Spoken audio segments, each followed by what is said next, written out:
to encourage this administration to finish the job that they started. To give some context to what brought us back here today, the coalition was born out of this needless tragedy. During a sweep in the lead up to MLK Day, Cornelius Taylor, who was sleeping in his tent, was crushed by a bulldozer because no one took the time to even look in his tent because they were in such a hurry to clear the encampment. And we've said from day one as we came together as a coalition that it was the city's failed policy that crushed that man. And we came together and we demanded that Atlanta change its approach to this issue. That you don't have to be an expert to look out and see what the city is doing is not working. Our homeless population grows as they continue to spend more money on strategies that are inhumane and, bottom line, don't work. And so we began working with Cornelius's friends and community over the course of months and months and months, and gained trust and made friends. And we worked with the city in good faith to move people into housing. And we were told, as many of you were, that everybody would get the opportunity at good housing. And we assumed that when the city made that promise, they were going to follow through on it. And many of you saw on that Thursday, almost 2 weeks ago, the emotions that came with each resident making the decision to enter this bus which the coalition organized for. And as they got a round of applause, making the decision that I choose housing.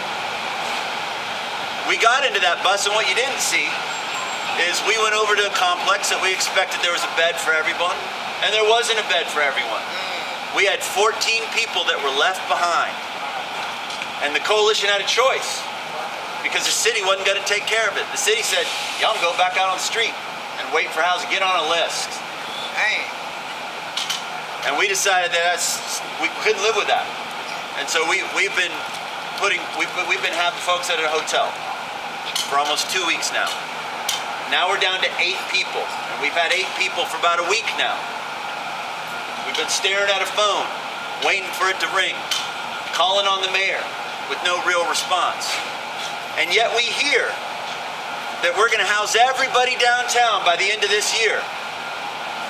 And what a cruel irony that we got 8 folks that are desperate, that are ready, that are staring at their phone, waiting for it to ring, and no call. But yet we hear about this Downtown Rising program where everybody's going to get housing.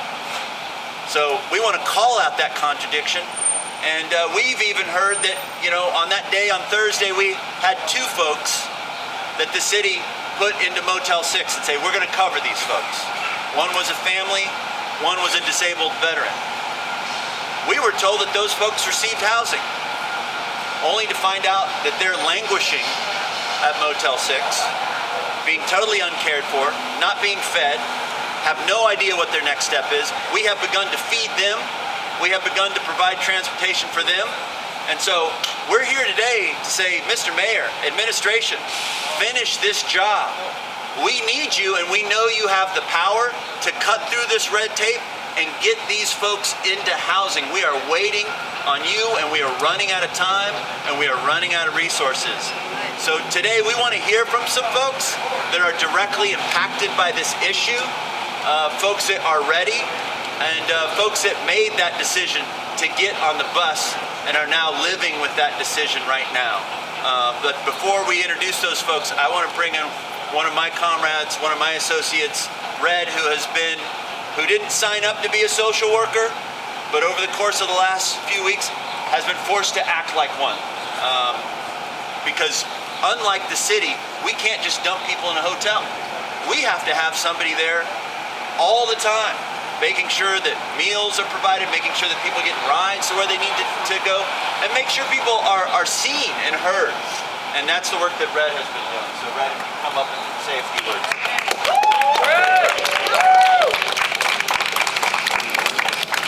Good afternoon, y'all. My name is Red, R-E-D-D.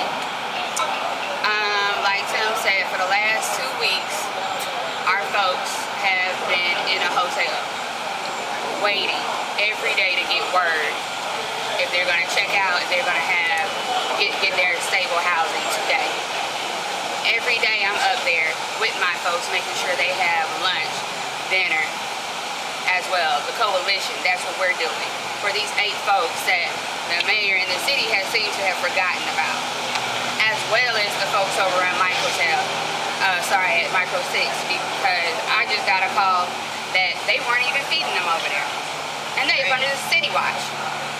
So apparently the city does not feel like their folks should be eating, but the coalition does, and we will be feeding those folks as well, till we figure out where this promised housing is coming from.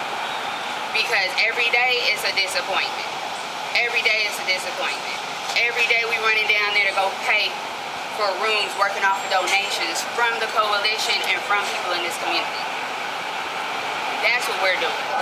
Hi y'all, my name is Brad. I am a part of the Justice for Cornelius Taylor Coalition. It was unfortunately formed after he was tragically killed by heavy machinery on Old Week Street, right across the street from Ebenezer Baptist Church. As a part of this coalition, we have been meeting with the folks of Old Week Street. Cornelius was killed because they were trying to sweep the encampment, but it obviously was not cleared as it should have been. Tents were not checked, and that's what resulted in Mr. Taylor's death.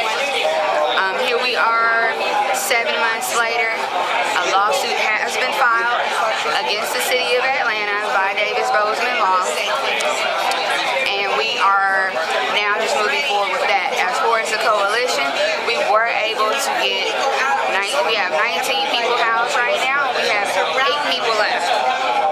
8 people left. It was about 29 folks on Old Week Street.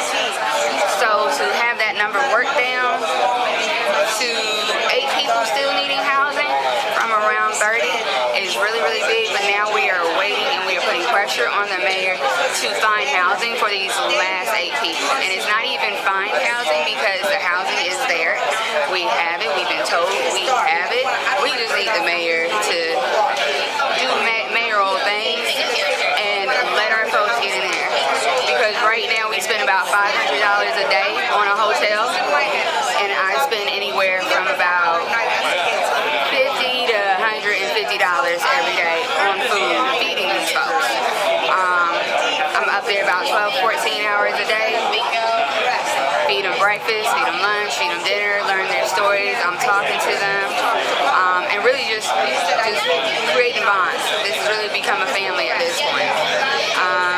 And now we are just simply waiting for the mayor, and hopefully that we will get that answer today, that we will be able to move our folks into some type of housing that is not costing $500 a day, because the city is not paying for that. The coalition is paying for that, as well as random donations. So the first person that I'm going to call is Ms. Sherlonda.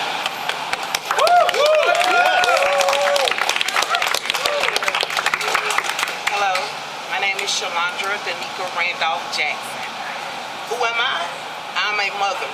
I'm a survivor of domestic violence. I was left for dead. No one would help me. I'm so blessed to meet the coalition. They're the only people that will help me.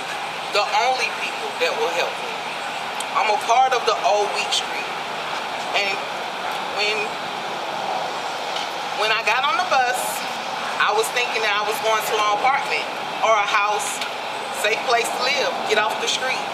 Only to go to the welcome house, and they had no room for us. What do I want? What do I want? What do we want? We want a place to live.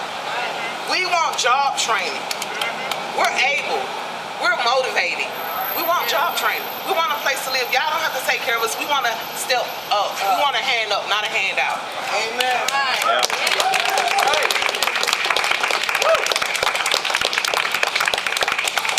Next we have Mr. Allen. I am here today because I was asked to share my story of being homeless, now going on 31 years. I would like to point out that all the homeless people, men, women, and children, living at the homeless encampment in the Fourth Ward area was given hope and promise that everyone would be given a decent place to live and the opportunity to start a better life for themselves. There was a date mine to remove or transport everyone to the welcome house. However, everyone did not get a place to stay at the welcome house. Some were received there to be housed, but many of the homeless people and their families were turned away because of them, including them and myself. We were told that the mayor is no longer supporting our cause, and that that is the reason there is nowhere to house the remaining homeless people and families. We have been left without any support from the mayor's office, and I think that it is a shame that we have a mayor that has such empathy. I mean, is he humane at all? I mean, we human, you know. And I would just like to say that for me personally, it was an emotional experience because many of the people who was living back there in the encampment been there for years. Me, 31, you know, homeless. And it was just an emotional experience to see everybody packed up now with hope and faith that we had people, you know, who was humane enough. We had enough empathy, you know what I mean, to give us the chance, you know what I mean, to become, you know, better citizens in this society.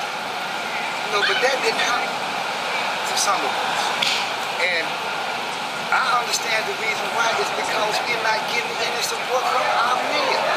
The coalition has been great. You know what I mean? They have been sustaining us in these motels and hotels, literally paying out of their own pockets to make sure we have something to eat, bringing us clothes, you know, and things of that basic necessities that we need just to survive from day to day. But where is our mayor? Where is the city officials? Where is all of the money that's being donated to help the solution of homelessness? What is they doing with that money? How can you talk about solving the homeless problem here in the city of Atlanta when you can't even put 8 people in a shelter, in a home, or in an apartment? That's a great contradiction. Thank you.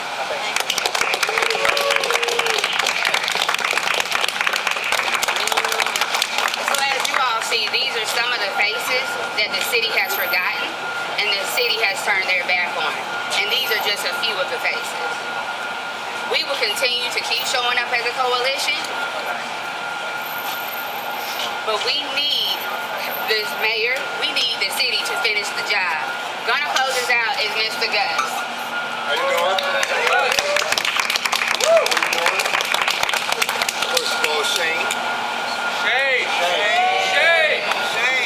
I was the start of race and didn't complete it. I never started it at all. We have people still waiting on the old Wheat Street community, which I am a spokesperson, an old Wheat Street community that was seen boarding the bus as if they were going to the houses, and they're still stuck in hotels. In some of the hotels, people, the city backed out on payment. They've been put out. Yet to have a phone call being made at a point of time where they didn't hit the street. But we still having to go out and panhandle just to meet our needs as a family. Shame on the city of Atlanta. Shame. Just a shame. We are people. We have brothers and sisters, my brothers and sisters, regardless of who you are, that is still on the street. Now, how can you house downtown if we can't house the rest of these families from Old Wheat Street? That's impossible.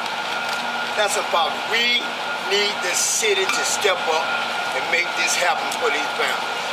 We do. We really do. Okay, I should say that they have housed a lot of people, but if you haven't housed everybody that you promised, if you haven't housed everybody that you put the camera on, get on the bus, you haven't housed anybody to me. It's incomplete. So come on, City of Atlanta, let's complete this. Come on, City of Atlanta, let's get this done. Let's get these people out of this heat. Let's get these people out of being hungry. Let's be able to lay them down where they can get up in the morning confident they'll have the place tonight. Let's just get it done, City now. Let's not bag out on them any longer. Please, man, I say with all my heart and soul, please get these people into your house. Thank you.